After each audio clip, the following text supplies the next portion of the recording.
The Reincarnation Code. Written by Valentino Ferrari. Chapter 1. My first out-of-body experience. From the moment we are born until our fleshy body dies, most humans will completely forget that we all possess a magnificent life force, an eternal immortality commonly referred to as our soul or consciousness. For some unknown reason, our parents have chosen not to talk about our unique alien life force. Likely because they themselves have not been taught our precious gift by their parents. Humans who enter adulthood immediately get overwhelmed and bombarded with social pressures and the wonderful speed bumps of life. Most humans like myself spend every waking hour trying to earn as much money as possible over our lifetime so we can live comfortably until the ripe old age of retirement. The struggles and challenges of our human vessel life often cloud and distract our human brain, and we quickly forget about our life force or consciousness that existed before we took our first baby breath. Hello, my name is Alex Martin, government research analyst, and happily married husband and father to two of the most adorable rescue cats imaginable. Let me help you better understand what happened in my life which led me to become so fascinated and interested in learning everything about our soul, life force, or consciousness.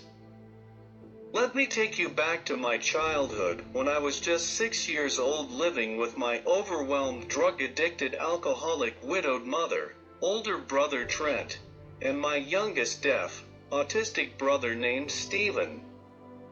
My mother Allison Martin and presumable father Arthur Martin had rented a dilapidated mobile home, right in the middle of South Central Phoenix gangland territory. Arthur Stephen Martin, my alleged father, was killed in action August 15, 1972, while serving his fourth tour in Vietnam when I was just 4 years old. Arthur Martin joined the Army at age 18, just like his father, and his father before him. Arthur Stephen Martin never feared death and volunteered to be deployed to Vietnam on 4 separate occasions, never being shot or injured until that fatal day of August 15, 1972. When I was 3 years old, my alleged father Arthur Martin flew home from Vietnam to spend 2 weeks leave vacation with family. Arthur was a very quiet, introverted man who rarely spoke until he had consumed at least 6 to 8 beers, which was almost every single day.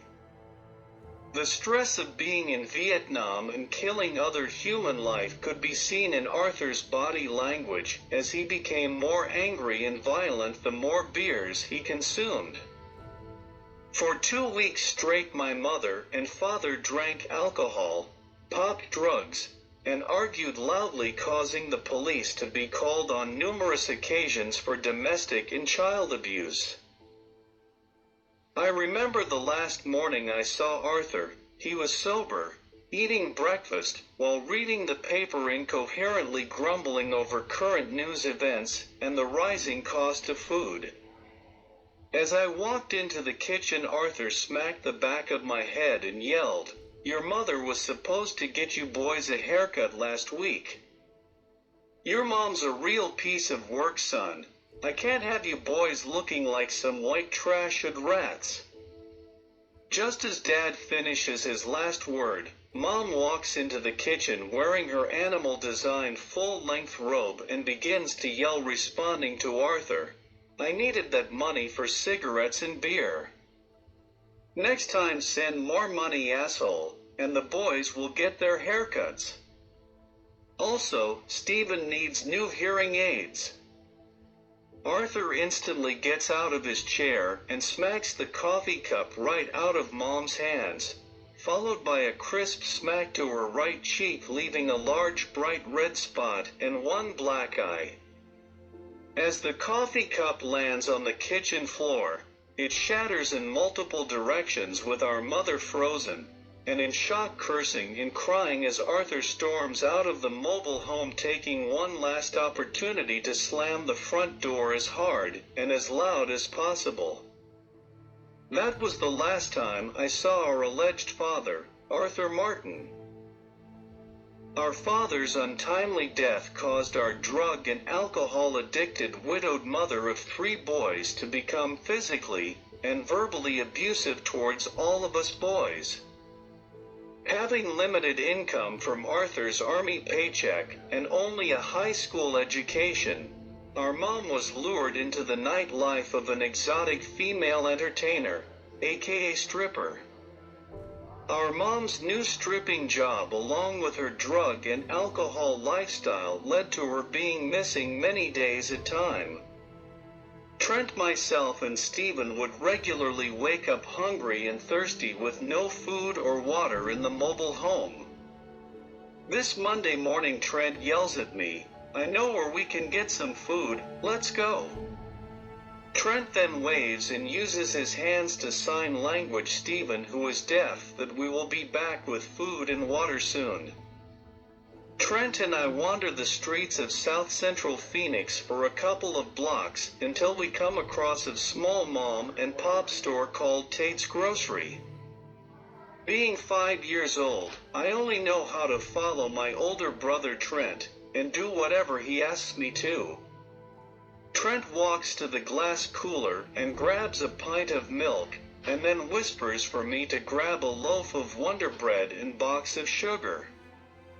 I walk over to the bread rack and stuff a loaf of Wonder Bread and a small box of sugar into my tattered, worn-out long-sleeved jacket, just like my brother Trent had done with his pint of milk.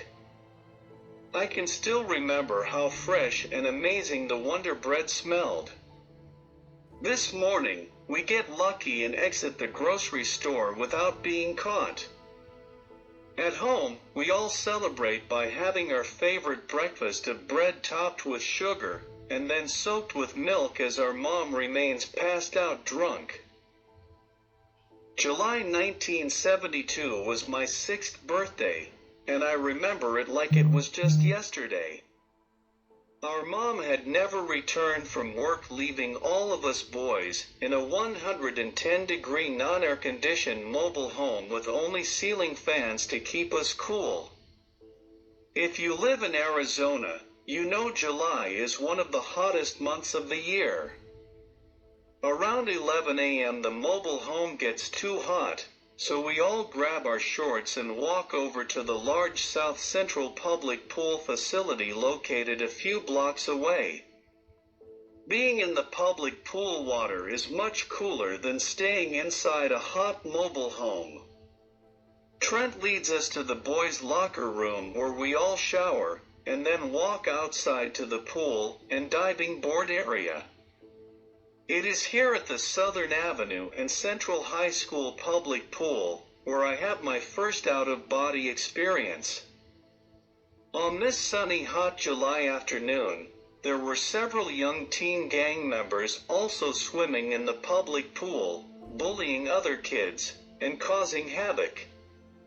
As I was only a beginner swimmer, Trent would normally stay close to me. However, this Friday afternoon Trent had left the pool to use the public restrooms, leaving me alone in the middle of the deep end. Being young and naive to the world, I paddled over to the pool's edge and wait for Trent to return, holding on for dear life, still scared of the water. As I continue to tread water and hang on to the sides of this large public pool, I suddenly see 3 older gangster kids swimming towards me.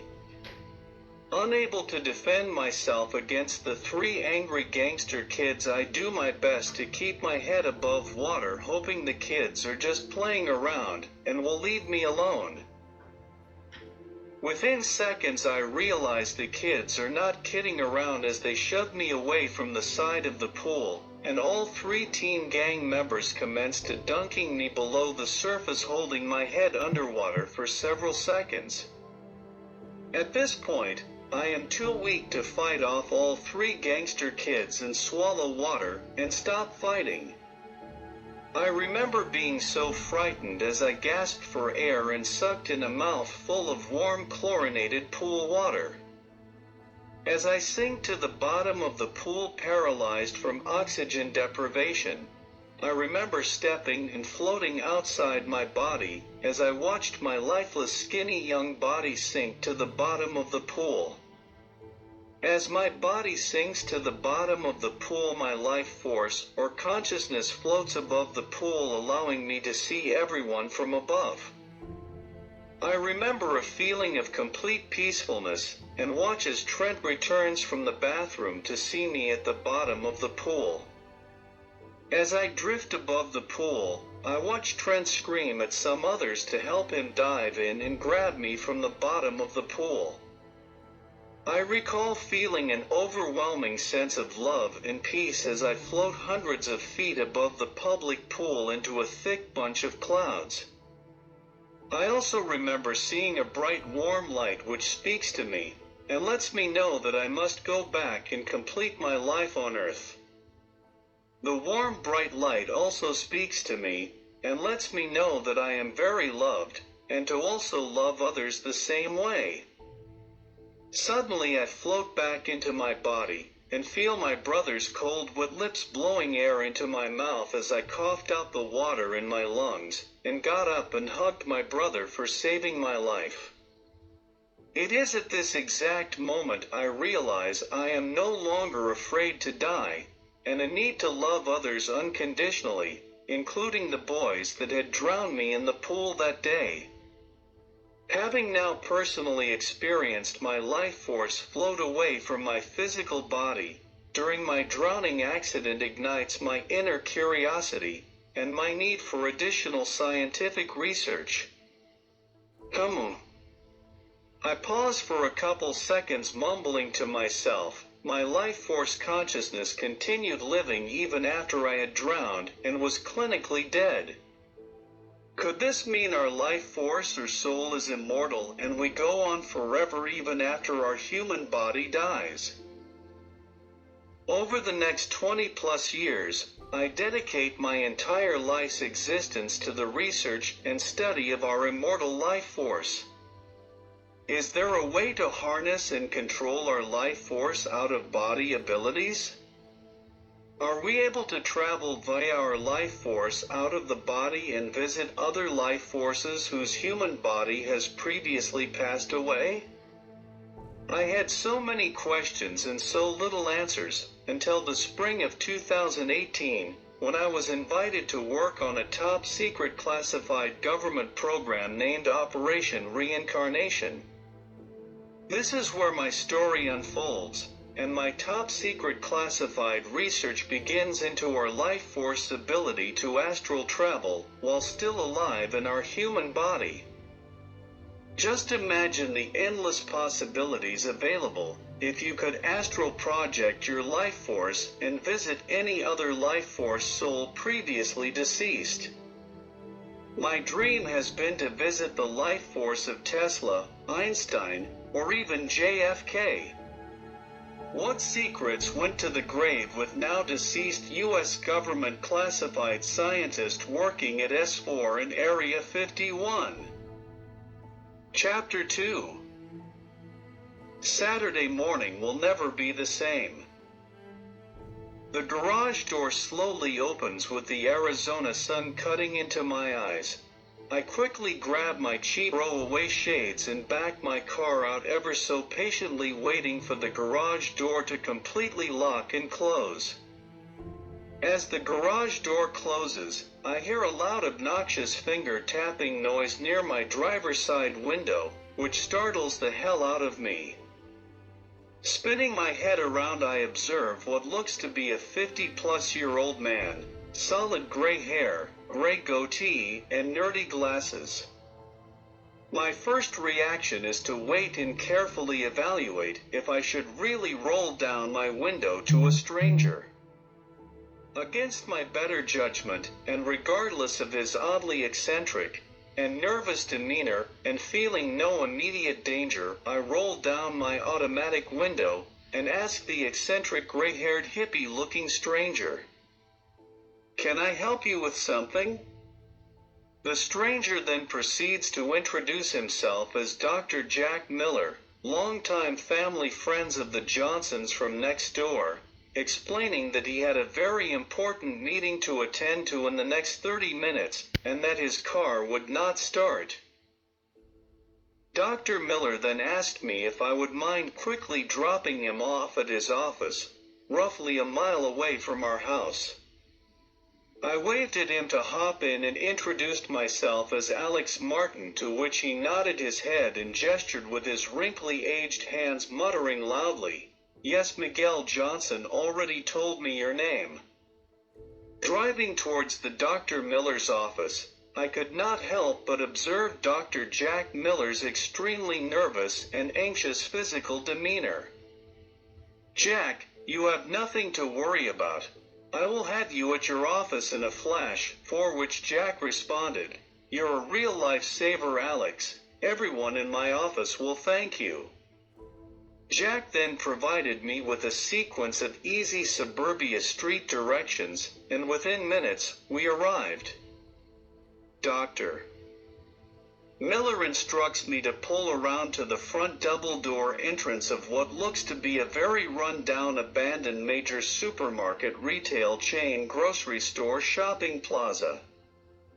I proceed to park my BMW parallel to the front entrance of the abandoned grocery store, glance over to Dr. Miller, smile, and militarily salute him goodbye. Dr. Miller nervously opens his door and waves goodbye to me as he closes the passenger side door and walks up to the now boarded-up automatic sliding grocery door entrance. Chapter 3. Have you ever experienced déjà vu moment? As I begin to drive away from the abandoned grocery supermarket, I experience a feeling best described as a déjà vu moment. Temporarily dazed and confused by these unknown feelings and thoughts, I continue my commute towards Scottsville's own Enchanted Tennis Club, an exclusive members-only professional tennis society, and host location for roughly 52 or more extremely devoted men and women tennis freaks.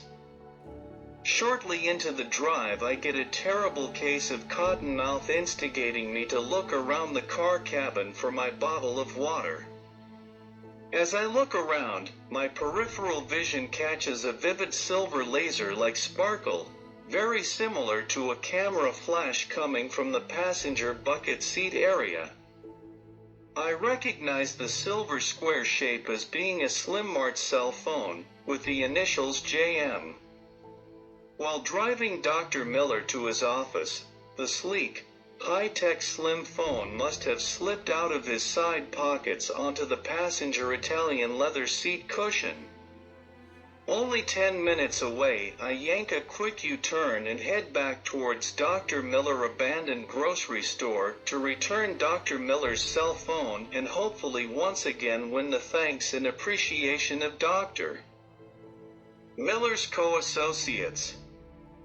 After about 10 minutes of driving through wealthy North Scottsville suburbia, I arrive and carefully park my sports car back into the same mysteriously abandoned shopping plaza where I had just dropped off Dr. Miller just minutes ago. Chapter 4. What in God's name was I thinking? The abandoned grocery store looked as if it had been vacant for several months, if not years. Dirt and filth spattered across the large glass exterior. The ghostly-looking abandoned grocery store parking lot contains several large potholes with random scattered trash particles and large masses of storm cookie crumbled chunks of light-colored desert sand. Having lived in the neighborhood for the last several years, I had personally witnessed many very large commercial retail outfits go bankrupt and leave their office space neglected, similar to how this large, well-known grocery chain abandoned office space appeared today. In a bit of a time crunch, I get out of my car and briskly walk over to the dirty, dead bug-splattered filthy double glass door entrance and proceed to knock loudly. The outdoor temperature is a brisk 41 degrees Celsius as I push my face and eyes literally flush with the glass doors to get a better vantage point. Using my God-gifted 10 to 20 vision, I systematically pan from left to right, hoping to catch a glimpse of Dr. Miller or anyone at this point that can help me find and get Dr. Miller's silver smartphone back to him. I continue knocking for about 2 minutes, and then wiggle my fat fingers in between the small crack that separates each sliding door panel. As I pry apart the spider web-covered sliding glass doors, I mistakenly anticipate the doors to be welded shut and accidentally fall face forward, landing on my fingertips, nearly losing my balance.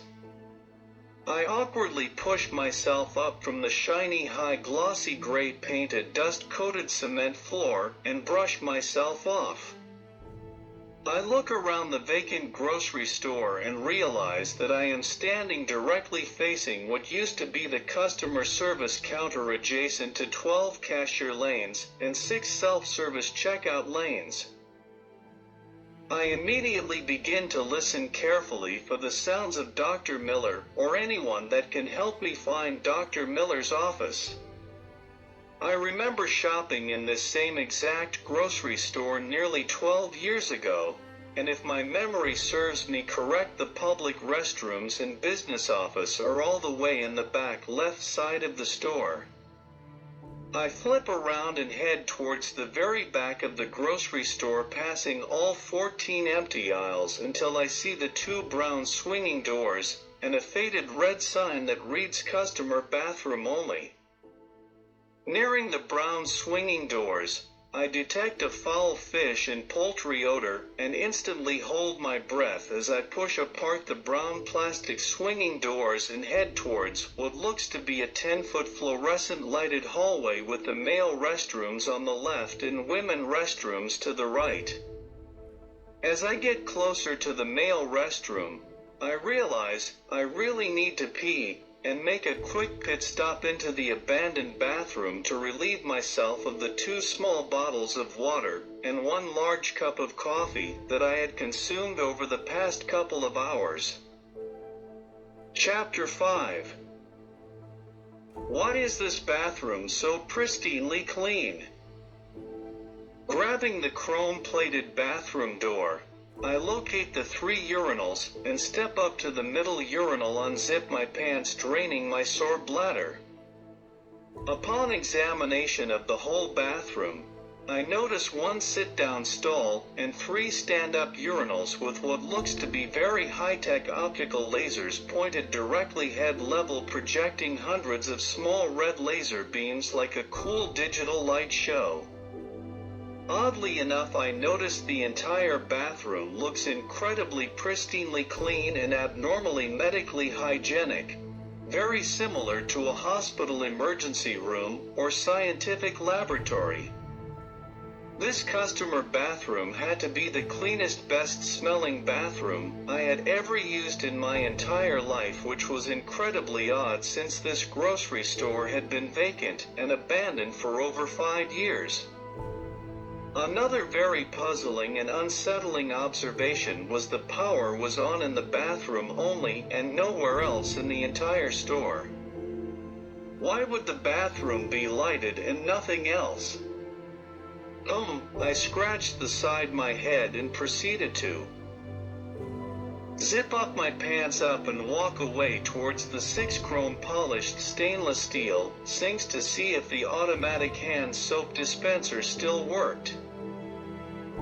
Would you believe it, both soap dispensers worked perfectly, and I immediately washed my hands and waved my fingers across the paper towel dispenser until I have 3 individual paper towels to dry my hands.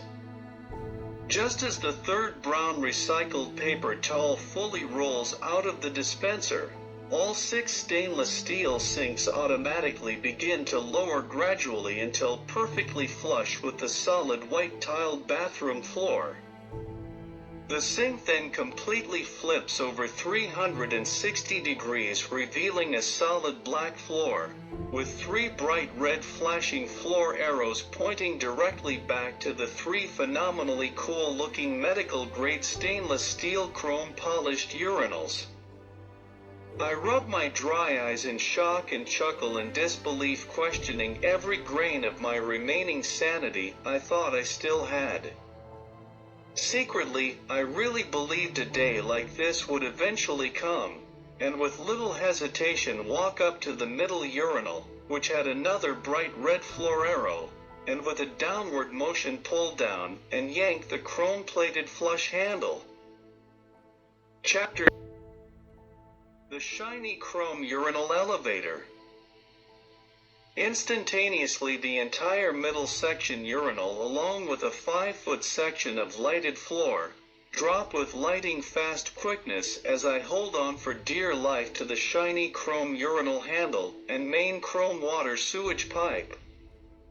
With zero notice, the shiny chrome urinal completely flips over, revealing a built-in chair with thick safety seatbelt. I immediately hop into the chair and harness myself in as the incredible G-forces crush my body deeper into the plastic uncomfortable seat as I shoot downwards rapidly. The urinal elevator, and I continue to drop downwards magically for about 10 minutes as my body felt weightless and very vulnerable. With no warning, the urinal elevator and myself attached slowly and meticulously land directly on top of a solid black thick carpet located near what appears to be a medical library, mixed in with a very elaborately decorated office, thick large 2-way glass mirrors on all 4 sides, a gorgeous maple desk, large lighted control box with hundreds of knobs and assorted digital settings. I quickly unharness myself, triggering the built-in seat to flip back over again, returning the shiny high-tech aluminum polished urinal and flashing bright red floor lights which point to what looks to be the same fluorescent lighted hallway that I originally walked down when I first went into the bathroom upstairs. Being curious, I walk over to the control panel and notice multiple high-definition monitors, all recording what look to be different examination rooms. Scanning each monitor, I see Dr. Miller along with 2 other colleagues speaking very loudly while making instructional gestures, walking towards a solid white door marked A1. On another monitor, I also see a large 80-inch digital whiteboard with highly complex ancient wristband drawings and schematics from some unknown alien origin. Having watched so many science fiction movies, I begin to think I may be witnessing way more than I really want to know. To ensure the safety of my life and my family's life, I start looking for exits. My initial estimate puts my current location about 5 miles below the surface of Scottsville, in what looks to be some type of secret government-run science experiment and laboratory.